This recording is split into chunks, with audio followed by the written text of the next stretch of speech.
Thank you, Paige. As we said, there is something at the Dallas Museum of Art for everyone, from cool exhibits to educational programming. The Dallas Museum of Art has served more than 88,000 members of our community. They offer a lot of educational resources and programs for people of all ages, from toddlers to adults. Here to talk about this is Melissa Brito, Leah Hansen, and Stacey Lizotte, and they're here to share more about the Dallas Museum of Art's educational resources and programming. Hello, ladies. Thanks for joining us. Hi. We're so happy to have you here. I've been hearing the laughter of children in the background. It just makes me so happy. Melissa, according to the 2020 census, more than 2.5 million people live in Dallas. That's a lot. Can you tell us more about how the museum really works with the community? Yeah, a lot of our programming can't be done without community members. So we work with a lot of organizations here and then local artists. And just to be able to make our programs so unique and special, a really great example is our C3 exhibition, our Center for Creative Gallery, Connections Gallery, really focuses on gathering community input before we even decide on what art we choose. So, and then working collaboratively with local organizations to be able to make this exhibition something that the community is talking about and is relevant conversations.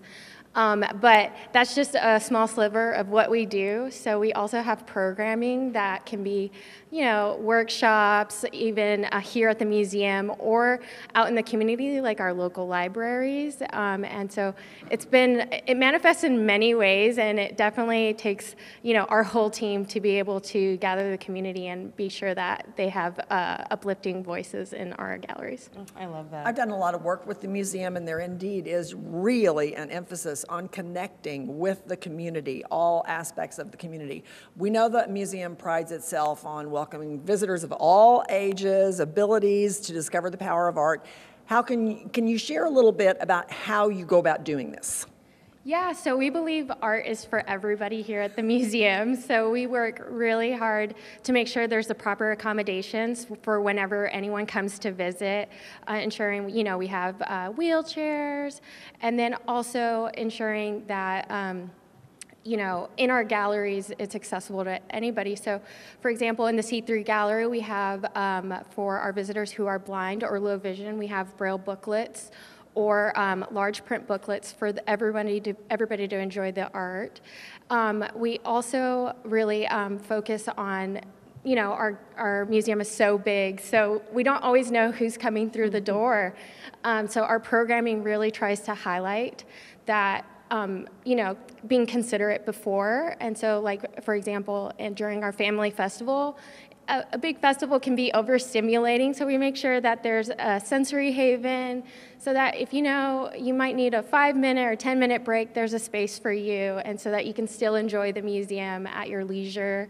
We also have open studio programming that's free for anyone to enjoy art, but in the programming we make sure that it's both in English and in Spanish, but we also utilize visual language so that there's this communication barrier that we're overcoming. And so it comes in a number of ways, but I also want to highlight some of our programming that we'll be doing this fall. There's just so many levels of detail in that, and I love that. Leah, I've got to ask you. You've got Arturo with you. I do. Tell me about this gentleman I know, here. look at this cute little guy. So Arturo is our family mascot. He came to the museum in 2001, but he is magically always 3 years old. He's based on a ceramic vessel from Peru that's 1,000 years old. And anytime you see Arturo here at the museum, it means there's something fun for kids to do. Oh, I love that. Real quickly, because we're running out of time, how can art help parents and caregivers nurture children with their developmental needs? Yes, we've talked about this a lot. I think art is so important because it's another way for children to express themselves. So maybe they can't verbalize it, but through their drawings or their sculpting, you can get a peek into what is going on in their mind and kind of help them process what's going on. And particularly even with the pandemic, it took a toll, so tweens and teens can really gain from their experience here Absolutely. now. I think especially our older kids, they're looking for connection, and here at the museum, that's what we provide.